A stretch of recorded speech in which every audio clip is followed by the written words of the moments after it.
आप सभी का स्वागत है स्वयं से साक्षात्कार की इस कड़ी में, जिसका शीर्षक है समष्टि सत्ता।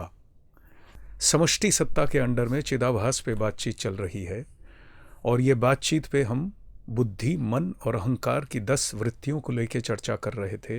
वो चर्चा हमारी जब समाप्त हुई, उसके बाद हम आए कि हर वृत्ति के अंदर तामसिक, राजसिक और सात्विक भाव हैं, अर्थात हर वृत्ति में 3 स्टेजेस हैं।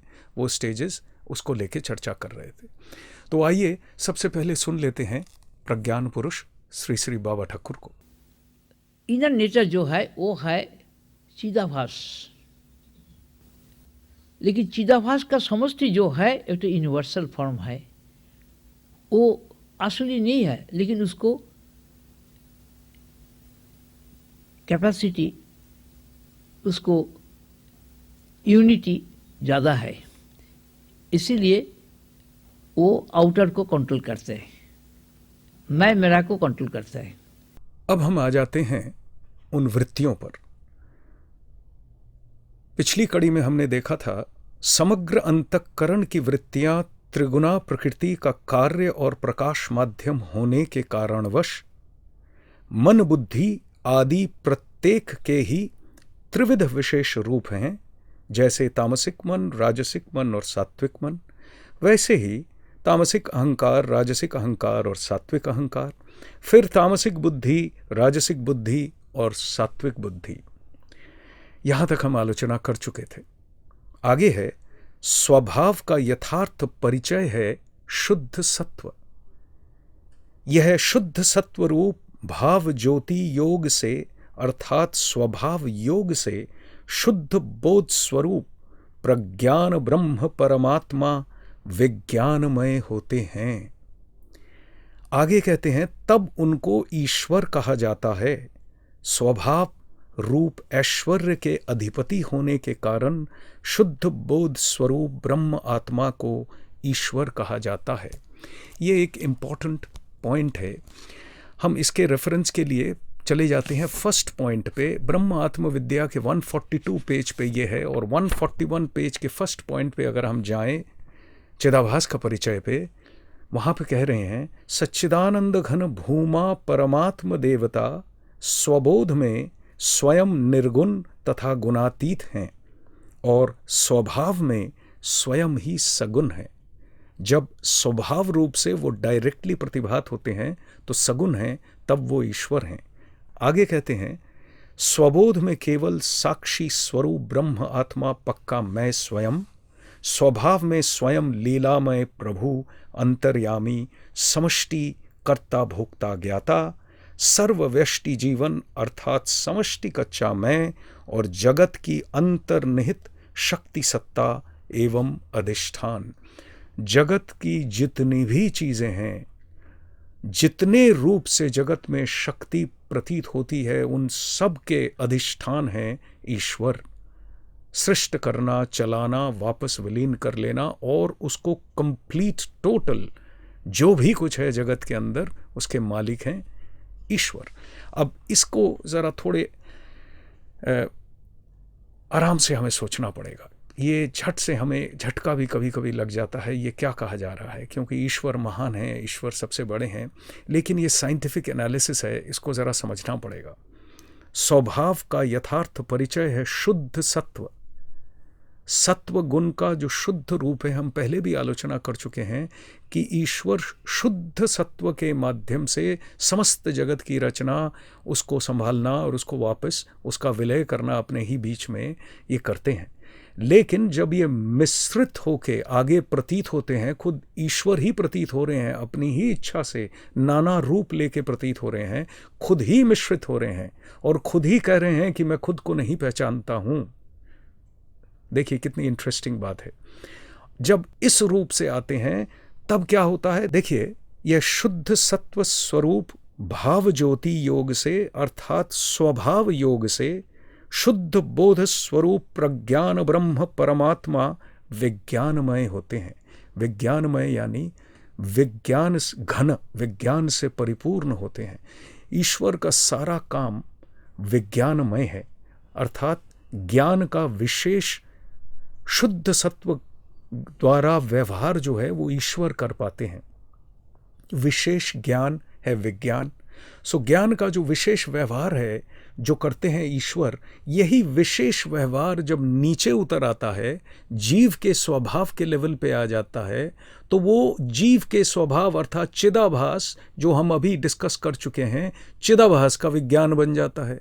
और बाहर निकल के बाहरी जगत में वही चीज़ जो है वो बन जाती है प्रकृति का विज्ञान, जो आउटर प्रकृति है उसी का विज्ञान या बाहरी विज्ञान, अंतर विज्ञान, केंद्रीय विज्ञान। और विज्ञान प्रज्ञान का भी है। प्रज्ञान भी जब सगुण रूप से अपने आप को प्रकाशित कर रहे हैं उसका भी एक विज्ञान है, क्योंकि वो जो प्रज्ञान स्वरूप हैं, ज्ञान है, वो एक विशेष रूप से उस ज्ञान का व्यवहार करके तब जाके ईश्वर रूप प्रतीत हो रहे हैं। तो विज्ञान चारों कैटेगरीज में है, लेकिन ईश्वर है विज्ञानमय, क्योंकि समस्त लीला के अधीश्वर हैं होने के नाते केवल विज्ञान अर्थात इस मैनिफेस्टेशन के मालिक होने के नाते वो विज्ञान स्वरूप हैं। यही बात यहाँ पे कही गई है। आगे कहते हैं तब उनको ईश्वर कहा जाता है।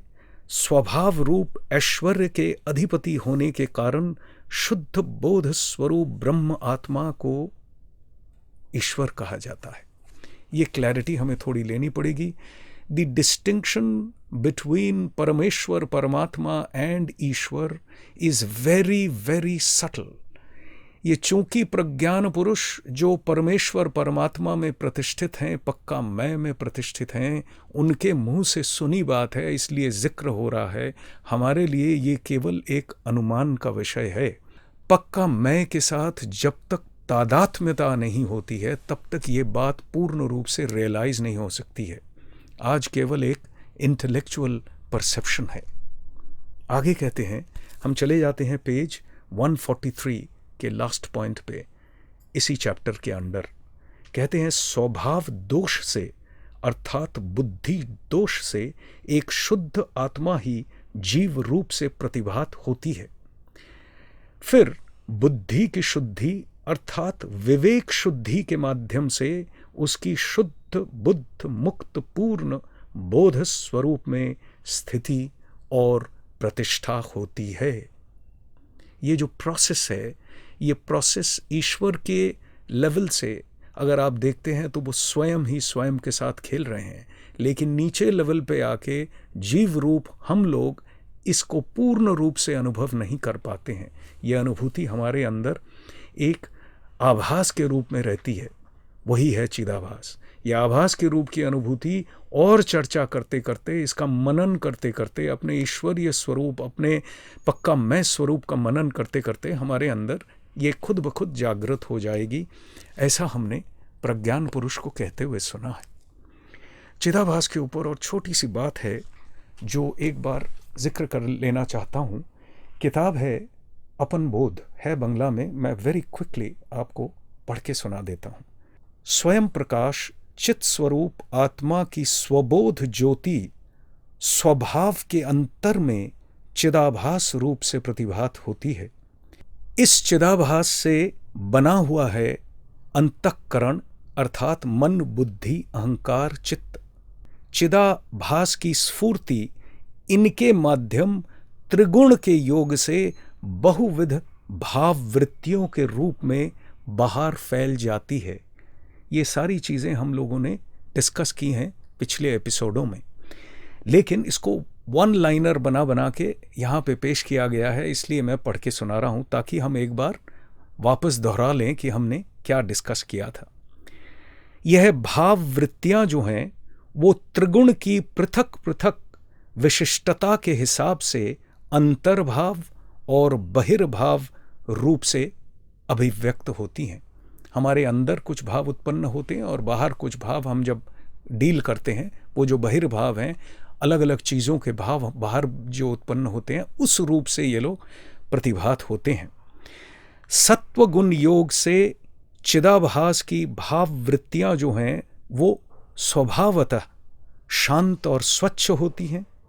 रजोगुण के योग से घोर या चंचल होती हैं और तमोगुण के योग से मूढ़। ये हम डिस्कस कर लिए, इसकी वन लाइनर्स हैं। अब जो इम्पोर्टेंट पॉइंट है वो ध्यान में रखने वाला है, वो ये है कि अशुद्ध भाव चित्त स्वयं प्रकाश चित्त स्वरूप आत्मा के साथ उनकी प्रकाश ज्योति का प्रतिफलन रूप मन व बुद्धि का फर्क निर्णय नहीं कर पाता है। अशुद्ध भाव चित्त जो है वो आत्मा का प्रतिफलन है, ये सारी चीजें ये निर्णय नहीं कर पाता है। तो आगे क्या होता है? मन व बुद्धि को ही आत्मा मान लेता है, चिदाभास की ज्योति को ही वह सत्य आत्म ज्योति मान लेता है। यह है अशुद्ध भाव चित्त का विशेष लक्षण। तो हम समझ ही नहीं पाते हैं कि ये केवल चिदाभास है, प्रतिफलन है, ये शुद्ध नहीं है। तो इसी को, ये जो मन बुद्धि अहंकार के अंदर जो वृत्तियां उत्पन्न हो रही हैं, जो चाल हो रही है, इसी को आत्मा मान लेता है वो। मैं एक पर्सनल एक्सपीरियंस जिक्र करता हूँ। एक बहुत बड़े लेखक साहब से मिला था। उनसे मैंने पूछा था कि ये जो आपके अंदर लिखाई आती है, इतनी सुंदर लिखाई आती है, ये क्या आपको अब निर्देश आता है कुछ? बोले नहीं, मेरा मन ही भगवान है, ये मन से निकलता है। तो मैं ज़रा एक क्वेश्चन मार्क लेके उनकी तरफ देखता रहा। तो उन्होंने कहा, देखिए मैं फलानी जगह बैठा हुआ था, ये स्टोरी लिख रहा था, लिखते लिखते मेरी कलम चलनी बंद हो गई, मैं सो गया। रात को 2 बजे मेरी नींद खुली और मेरे ही मन के अंदर इस स्टोरी का अगला पार्ट आ गया और ये स्टोरी आज बेस्ट सेलर है, सब लोग बहुत पसंद करते हैं। अब देखिए, कह वो रहे हैं कि मेरे मन के अंदर ये चीज़ें प्रतिभात हो रही हैं। अब जो मन ट्रेंड है या अपना संस्कार लेके आया है, पास्ट लाइफ्स का हैवी संस्कार एज ए राइटर का लेके आया है और ट्रेनिंग उसको राइटिंग की मिली हुई है, तो उस मन के अंदर विभिन्न टाइम पे विभिन्न किस्म की वृत्तियां खेलती हैं रिगार्डिंग राइटिंग। तो वो वृत्तियों को ही अगर मैं मान लूँ भगवान, या इसको मान लूँ मैं सत्य या बोधि, तो फिर मैं शायद वहाँ तक नहीं पहुँच पाऊँगा जहाँ तक मेरा सत्य स्वरूप को पहुँचना है मुझे। आगे कहते हैं, वो बुद्धि और मन की जो वृत्ति है वो अपनी वृत्ति बोलकर मान लेता है। जीव भाव का यही है आत्मा का भ्रांति विलास। आत्मा का जो भ्रांति विलास है जीव भाव में वो इस प्रकार प्रकट होता है। तो मान लीजिएगा चिदाभास की बात हुई ज़रूर, लेकिन याद रखिएगा कि ये चिदाभास जो है ये है कुछ नहीं, वही आत्मा है। वही आत्मा भ्रांति विलास कर रहे हैं चिदाभास रूप से। हमारा समय फिर समाप्त हो चला है। हम समष्टि सत्ता के ऊपर डायरेक्ट अब बात करेंगे अगली कड़ी में। टॉपिक हमारा यही रहेगा, समष्टि सत्ता। आइए सुनते हैं प्रज्ञान पुरुष का उद्गत भजन।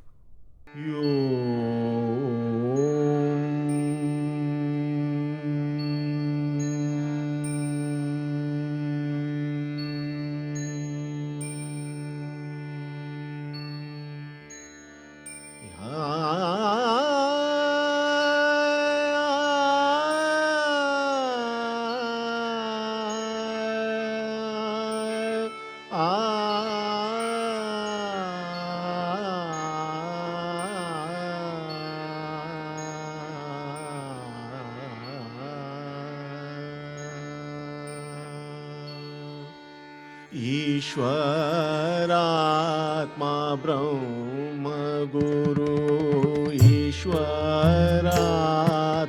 ब्रह्म गुरु, गुरु ईश्वर आत्मा ब्रह्म, ईश्वरात्मा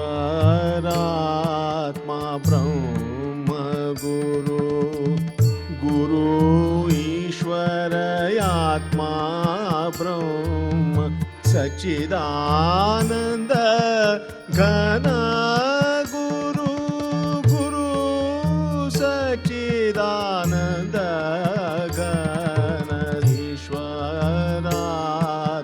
ब्रह्म गुरु।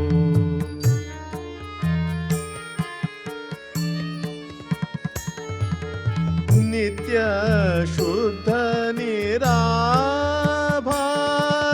निराकार निरंजन, नित्य बोध चिदानंद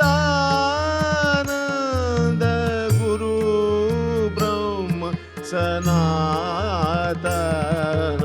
स्वतत्व गुरु तत्व गुरु तत्व स्वतत्व परम गुरु ज्ञान आत्मज्ञान आत्मज्ञान गुरु स्वयं ईश्वरात्मा ब्रह्म गुरु गुरु ईश्वर आत्मा ब्रह्म ईश्वरात्मा ब्रह्म गुरु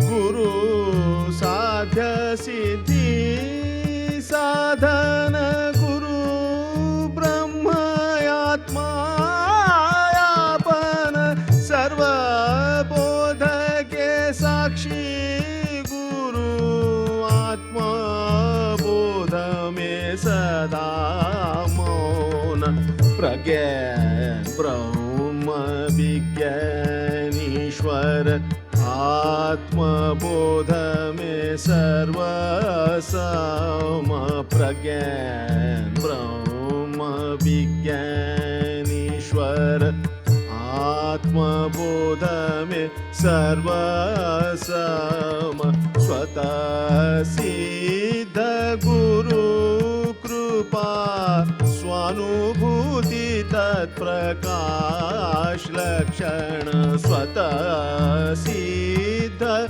गुरु कृपा स्वानुभूति तत्प्रकाश लक्षण ईश्वरात्मा ब्रह्म गुरु गुरु ईश्वर आत्मा ब्रह्म ईश्वरात्मा ब्रह्म गुरु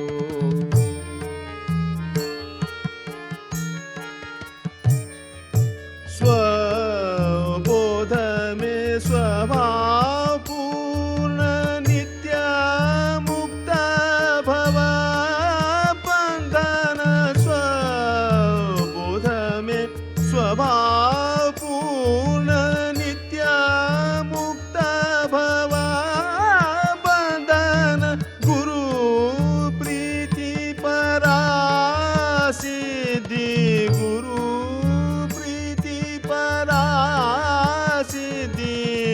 अन्य सिद्धि सभी गौण गुरु प्रीति परा सिद्धि अन्य सिद्धि सभी गौण ईश्वरात्मा ब्रह्म गुरु गुरु ईश्वर आत्मा ब्रह्म सच्चिदानंद घन गुरु गुरु सच्चिदानंद